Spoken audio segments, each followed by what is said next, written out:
Chinese President Xi Jinping has met Japanese Prime Minister Shinzo Abe.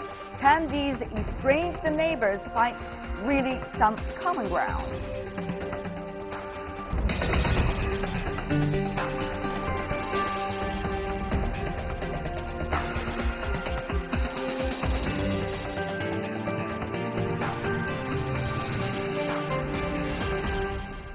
Welcome back. You're still watching World Insight with me, Tian Wei. The program is coming to you Monday to Friday on CGTN.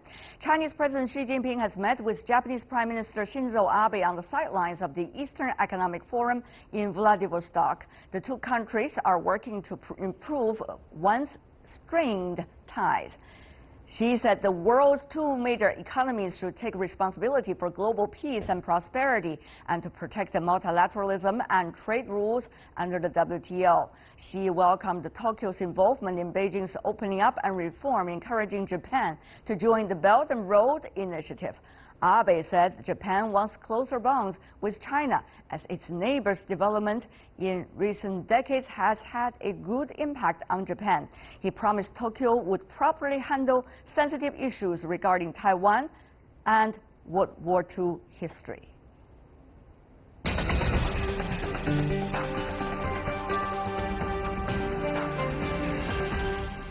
For more discussion about the China-Japan ties, we are joined in our Beijing studio, Rong Ying, Vice President of the China Institute of International Studies. In London, we have Mr. Angus Lockyer, who is a lecturer in the history of Japan at SOAS, University of London. And also in Washington, D.C., joining us, Douglas Paul, Vice President of Carnegie Endowment for International Peace. Gentlemen, welcome, the three of you, to our program.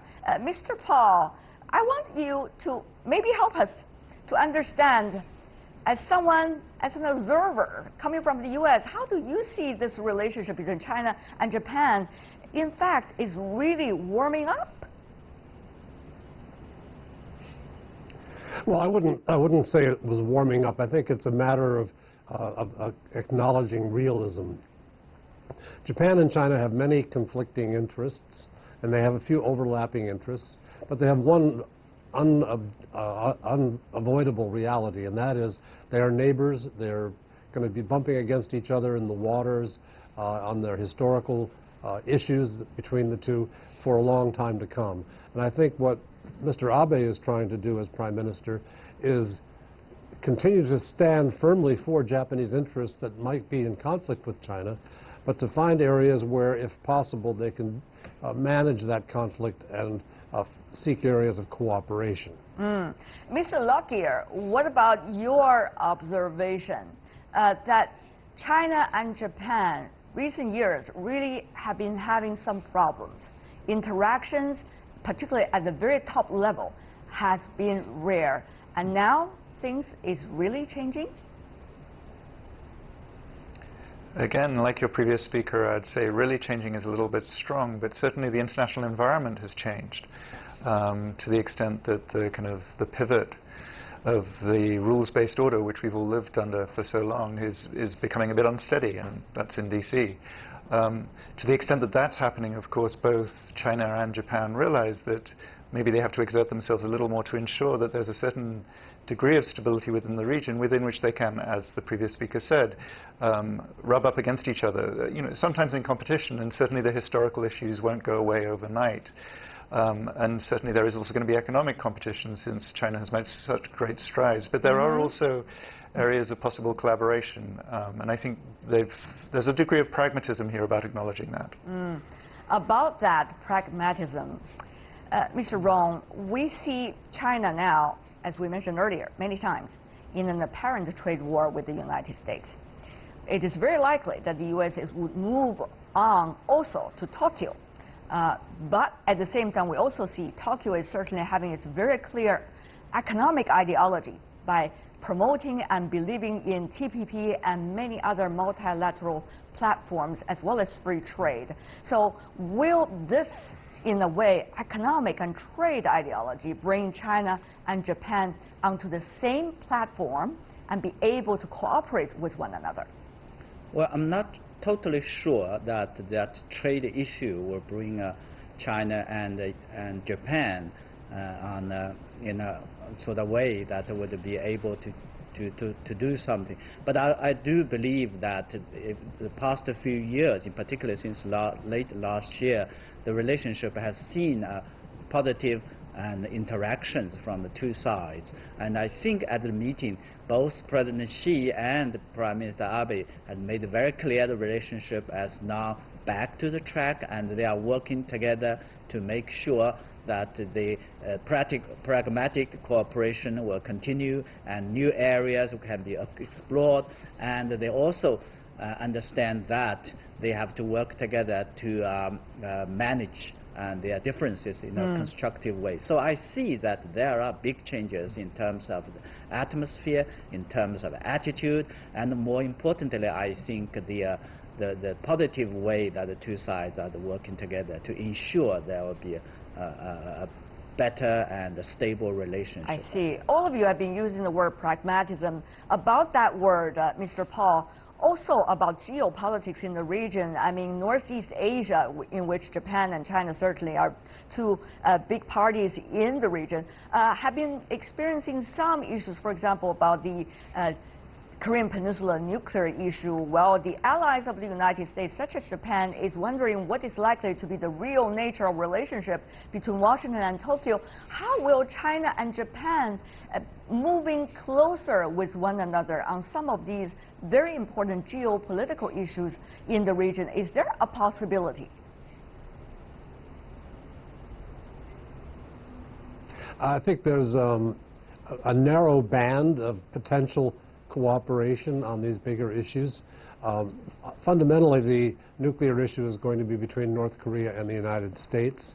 I think China wants to see denuclearization, but it has a different set of priorities about the long-term strategic picture than what Japan has. Japan, I think, is concerned that the Korean Peninsula not be in the end dominated by Chinese influence, and wants to exercise a separate kind of influence there. Again, one that's very burdened by the history of Japan's colonialism on the Korean Peninsula. And so Japan's got a particularly delicate dance to perform to maintain the kind of balance of power in the region that suits Japanese interests, while still finding areas to reduce competition or promote cooperation with China.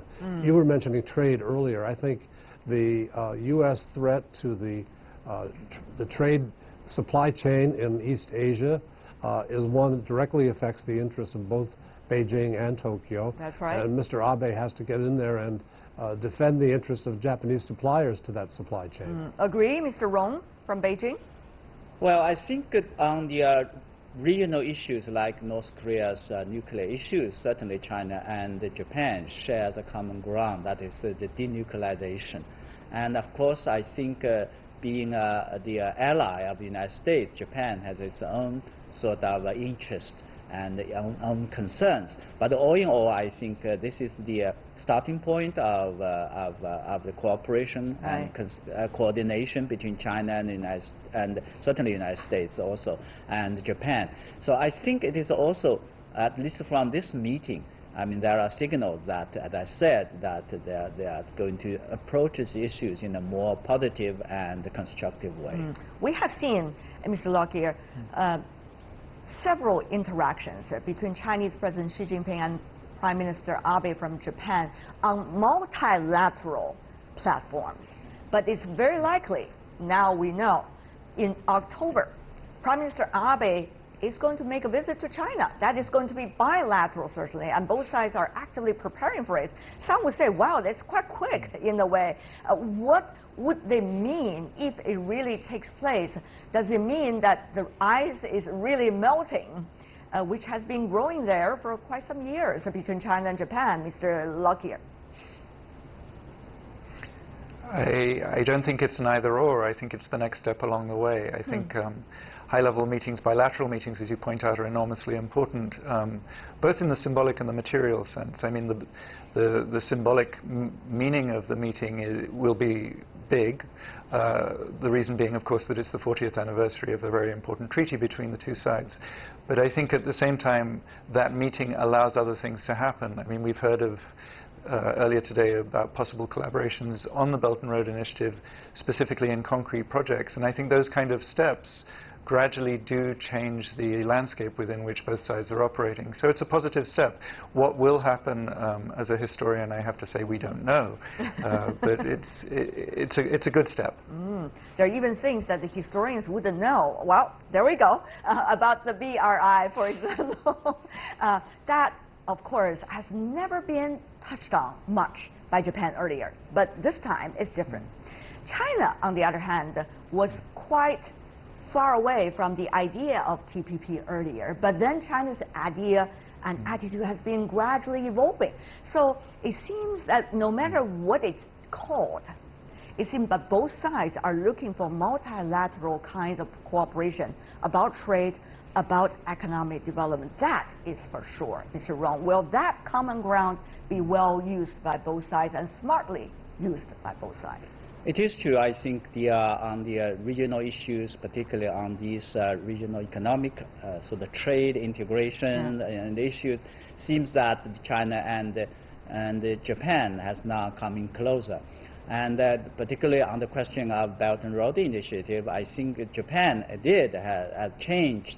To the extent that it's now more sort of in a way that is more would like to be part of that. And of course, from Chinese perspective, it is very clear this is an international, is a platform international cooperation, and would like to welcome Japan to join that. By the way, I think the Japanese business community has always been there. Very much sort of keen, and that is in the visit, last visit in May, Premier Li Keqiang, and this was the first, by the way, important visit by Chinese Premier in 8 years, and then an agreement was reached that the two sides work together for the so-called third-party cooperation, infrastructure building. And a mechanism has been established, and then they are now continue to work on it. President Xi, during the meeting, made it very clear it could become a kind of a new area and a testing ground for deepening China and Japan practical cooperation. So there's a lot of hope and also concrete work that has been done. Well, a lot of hope. I love that word, but of course we cannot live our future based only on hope, as we know. But Mr. Paul, therefore, you talked earlier about the global supply chain. That is extremely important. If you look at China and Japan, the second and the third largest economies in the world, if they work together about something new or try to create an alternative different from the U.S. approach, that's going to be very interesting. If you look at Japan, really has got some of the latest technological advantages over most of the economies. China, of course, the largest marketplace, and also application of technologies. We all know innovation is the key these days. So what does it mean if these two countries are really put together, at least on some areas?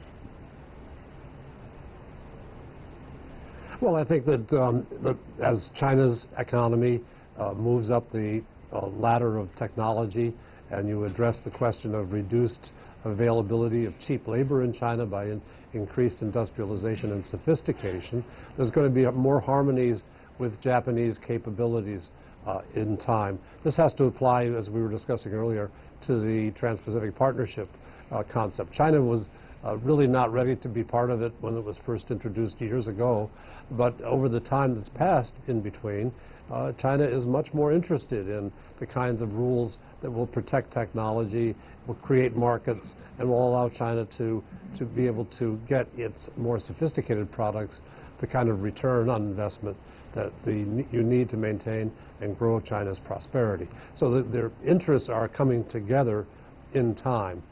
There are also differences. I mean, the Japanese have very precious technologies they've developed, and they want to protect those from forced transfer through various kinds of joint ventures and other rules inside the Chinese market. So there will be tensions over access to Japanese technology, and you may find that Japan, the U.S., and Europe are going to be more of a common force in insisting that China respect the rules of protecting those technologies and not simply appropriating them if China wants to be part of a broader trade program that has more benefit to the Chinese producers and consumers. Right.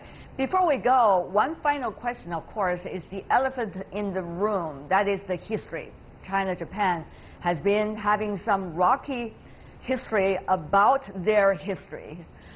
Therefore, Mr. Lockyer, do you think Japan, even if the Prime Minister promised to a certain extent, will be able to do it well, at least to the satisfaction of to its neighbors, like China, like South Korea this time? It is the elephant in the room, as you've said. It's not unique, of course. The region as a whole has a whole set of history issues which are not simply unilateral or restricted to Japan. And indeed, the world more generally, apart from perhaps Germany, has had a very difficult time coming to terms with the history of the 20th century. I think as generations pass, as younger scholars work on these issues, as scholars between different countries work on these issues, which they have been doing, the conversation shifts. Again, it takes time. There are emotions in play here, which you can't discount.